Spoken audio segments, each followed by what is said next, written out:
Well, good afternoon. We continue to see gray skies out there. This is our view in Grand Forks. You can see that it's just looking overcast right now, and keeping an eye on those flags. Yesterday was so windy. Today, a very different story. You can see the flags at our home of economy Skycam moving a little bit, but not much. The wind is very light right now here across the valley. It's just a little bit on the flaky side. We've got some areas where we're seeing some flurries going on right now. I've zoomed in on some of those spots. Here's Fargo right here. Fargo-Moorhead's right there.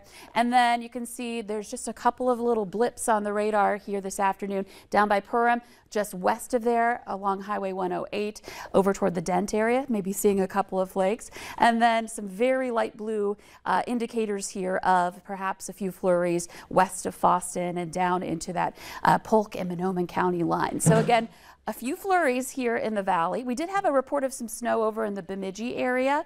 Not seeing that on the radar, but that doesn't necessarily mean we're not seeing any snow there. So expanding the view, you can see those overcast skies. We've got our visible satellite map here on, and you can see where the cutoff is. We've got some sunshine and clearing out by Minot and east of Bismarck. So they're getting to enjoy the sun in central and western parts of the state. And moving out a little bit farther, you can see some snow up by Winnipeg. So you can see the direction it's moving to. So just pointing that out to show you that the potential is still there, that we could see a flake or two heading into the afternoon and heading into tonight until the system completely pulls away. Here's a look at our winds. Again, very light, less than 15 miles per hour. They're coming in out of the north or northwest for the most part. And visibility has improved, though there are still a couple of places where it's down. And of course, where you see one of those isolated showers passing by, it's looking down in those areas as well, just not necessarily seeing that at these reporting sites. So Bemidji's at 3 miles currently, so we've had that snow reported there.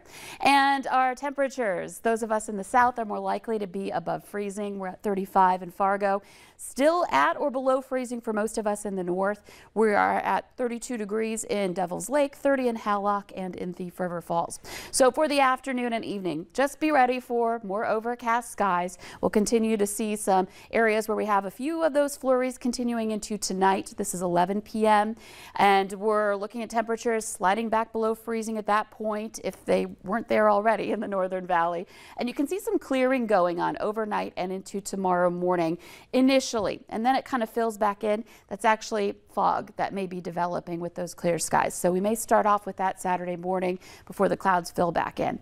Now I want to take a look at your hour-by-hour planner into the weekend, because I know a lot of folks have outdoor plans to maybe just be outside, but also a lot of hunting plans for North Dakota and into Minnesota. And we should keep things fairly dry for the most part. We're going to see some clouds on Saturday. We're moving through time here quickly, but overnight Saturday night and into Sunday morning is when we may see a quick little light shower pass by. We're going to have a warm front swinging through, and once it clears, we've got some warm air coming in, but it may trigger a couple of showers early Sunday morning before it moves on, and we get some sunshine on Sunday, but also some wind. It's going to be a breezy one here this weekend, and Sunday will be the windier day of the two. If you've got some plans for Veterans Day tomorrow, well, nice and dry, just a little cool in the morning hours. Will be closer to freezing both days.